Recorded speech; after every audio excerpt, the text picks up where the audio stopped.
Hello and welcome to another edition of Motor Cars Enthusiasts. Right off the bat on the old show today. An interesting situation when it comes to the Toyota GT86. We've talked quite a bit about the BRZ, FRS, and GT86. The BRZ and the FRS coming from Scion and Subaru. Being the vehicles that are actually sold here in the States, more around the world, they sell a lot more of the GT86. Now, the BRZ FRS combo here in the States has been selling like hotcakes, but apparently that hasn't been the case for the Toyota GT86. Now, don't be offended if I generalize what I thought Europeans were all about, was maybe a little bit lower horsepower car with a car that handled very, very well and got decent fuel economy. I thought this would be right down the Europeans' alley when it came to this particular car, but apparently it hasn't been the case. Not only the Europeans, but everywhere else around the world, the GT86 hasn't sold very well. And for that, Toyota claims that they may stop development on the car altogether, which means no possible convertible version that supposedly they're either on again, off again, working on, or not working on. Not to mention there may not be a turbo version of this deal, that this situation may be grave enough that the development may stop altogether, and this vehicle may end up dying off by the end of the decade. So an interesting little situation in a vehicle that I thought was selling quite well. Apparently one lineup of it is not selling well at all. We'll keep you in tune if anything else comes out about this particular situation.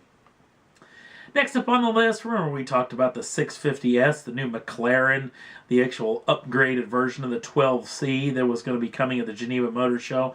Got a little bit more official details when it comes to this particular model, especially the horsepower outtakes when it comes to this vehicle for that 3.8 liter twin turbocharged V8. It's going to be putting out 341 brake horsepower. And the torque curves have been really improved, especially done to some cylinder work, some advanced cooling systems that are on the vehicle, and some direct injection. The vehicle is supposedly going to get more of a flat torque curve of over 4,000 RPMs of around 500 foot-pounds of torque. Pretty doggone impressive out of this particular vehicle. Supposedly the 0 to 60 numbers are going to come up, but the top speed is going to stay relatively around the same. 0 to 60 numbers are going to come in at just under 3 seconds. And they're talking 0 to 124 miles an hour coming in at 8.4 seconds. Pretty doggone speedy. That's a lot quicker than a lot of hatchbacks and whatnot, hot hatches out there. Top speed's going to remain the same at right around 207 miles an hour. Now, they've made some advancements to the transmission, the dual clutch 7-speed transmission, where actually they're going to deactivate some cylinders when the actual transmission is shifting to try to help to be a little bit more of a comfortable style shifting, as McLaren has done ever since the 12C first came out. Constant improvements to this particular automobile. Constant improvements, listening to the customers to see just what exactly they want.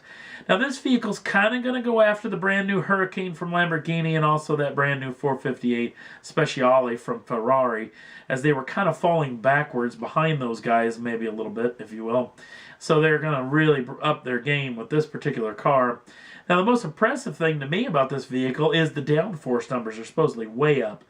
Especially because McLaren said that he got a 40% gain in downforces at speeds of 150 miles an hour. I always love when car companies come out and say, we've gained downforce numbers at insane speeds. That just makes me happy all over the place. So, pretty interesting piece of kit, and we'll know a whole lot more about the 650S when it makes its official debut at the Geneva Motor Show.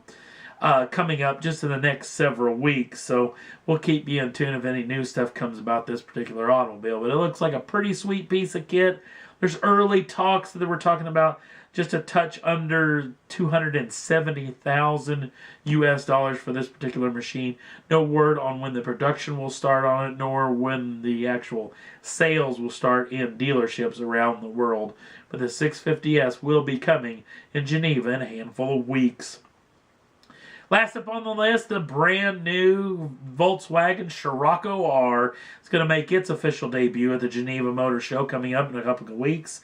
Now, this particular vehicle is probably one of the most beautiful Volkswagens that Volkswagen has ever built.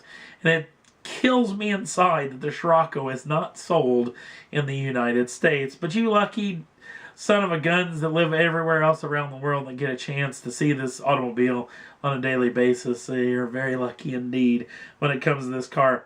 Not a whole lot known about this vehicle as it will be debuted in Geneva, and we'll know a whole lot more coming then. We do know that it's going to have a 2-liter turbocharged 4-cylinder that's going to put somewhere around 275 brake horsepower, and it's going to be shifted through all 4 wheels. It's going to be an all-wheel drive automobile. No word on the transmission side as of yet. I'm assuming you'll have a 6-speed dual-clutch transmission behind it, and maybe possibly a manual transmission. Hearing 0 to 60 numbers coming in right about 6.5 seconds with a top speed that's probably electronically limited to 155 miles an hour. It's the brand new Scirocco R that will be coming out for Volkswagen in Geneva, and we'll keep you up to date if anything changes about this vehicle as well. And that's all there was that I thought was worth talking about for this week's Motor Cars Enthusiasts. If you want to jump on over to the Facebook page, the link's down in the show notes. Also, if you want to subscribe to the channel, you can do so at any time and get the first dibs on the brand new shows as soon as they come out. Thanks for watching. We'll see you again real soon.